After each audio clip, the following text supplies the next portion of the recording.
Presiden Ukraina Volodymyr Zelensky menghadapi gelombang protes besar dari rakyat dan aktivis sipil.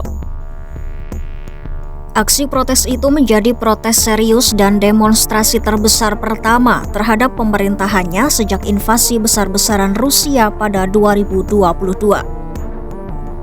Aksi unjuk rasa yang berlangsung di ibu kota Kyiv itu bahkan menyebar ke kota-kota lain seperti Lviv, Dnipro, dan Odessa. Apa yang sebenarnya terjadi? Kenapa Zelensky dalam tanda kutip diserang rakyatnya sendiri? Simak selengkapnya dalam video berikut.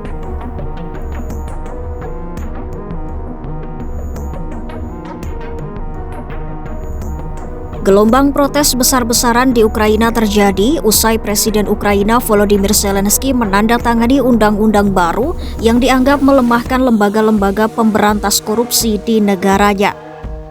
Sekitar 1.500 demonstran muda turun ke jalan di depan kantor kepresidenan di Kyiv hanya beberapa jam sebelum undang-undang itu diteken Selasa 22 Juli 2025 malam.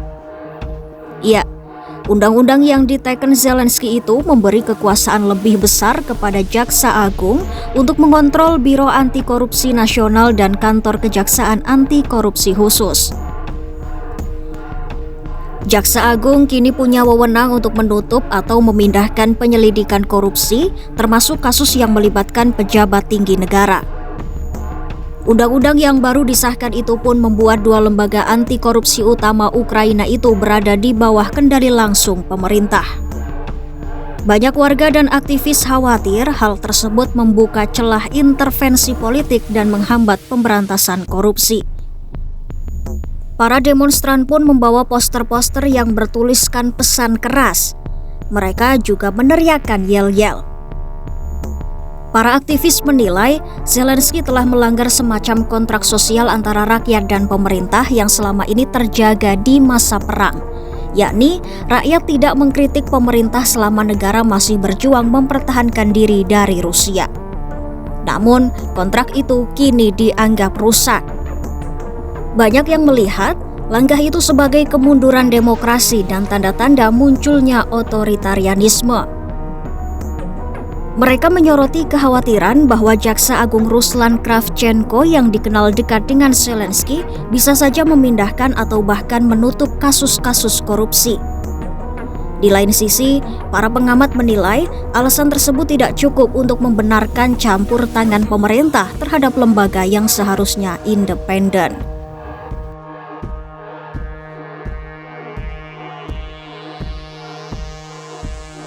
Lantas, bagaimana respon Zelensky dalam menanggapi aksi protes tersebut?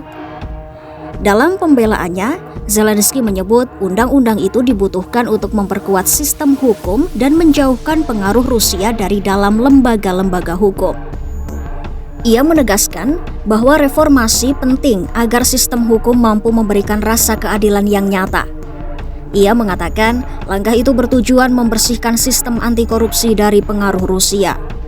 Menurutnya, Biro Anti Korupsi Nasional dan Kantor Kejaksaan Anti Korupsi Khusus gagal menindak pejabat korup yang tinggal di luar negeri dan justru membocorkan informasi sensitif ke Moskwa.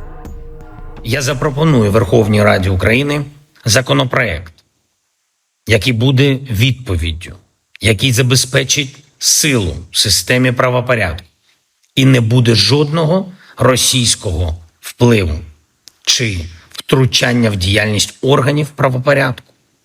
І, що дуже важливо, всі норми для незалежності антикорупційних інституцій будуть. Pemerintah Ukraina juga berdalih bahwa langkah tersebut diambil setelah ditemukan dugaan adanya staf Biro Anti Korupsi Nasional yang bekerja sama untuk Rusia.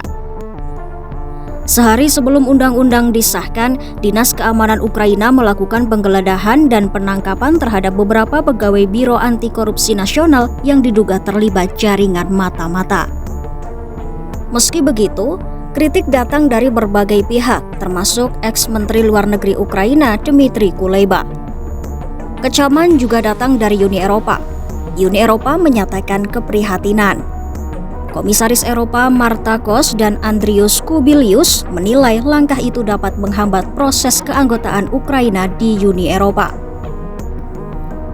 Jerman bahkan menyebut jalur keanggotaan Ukraina kini terhambat. Uni Eropa menekankan bantuan keuangan dan integrasi Ukraina ke dalam Eropa bergantung pada kemajuan reformasi dan transparansi lembaga hukum. Selain Uni Eropa, komunitas internasional juga turut angkat suara.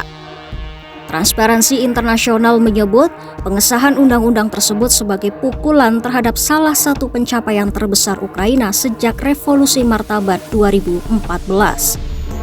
Sementara itu, kritik juga datang dari AS. Anggota Kongres sayap kanan Marjorie Taylor Greene menyebut Zelensky sebagai diktator. Iya, Zelensky kini tengah menghadapi krisis politik terbesar dalam negeri sejak menjabat. Protes meluas, dukungan internasional pun mulai goyah terhadap Ukraina. Apakah Zelensky akan mencabut undang-undang yang memicu kontroversi tersebut? Atau Zelensky tetap melanjutkannya meski mendapat tekanan dari dalam dan luar negeri? Ikuti terus perkembangannya dan berita update lainnya hanya di YouTube Kompas.com.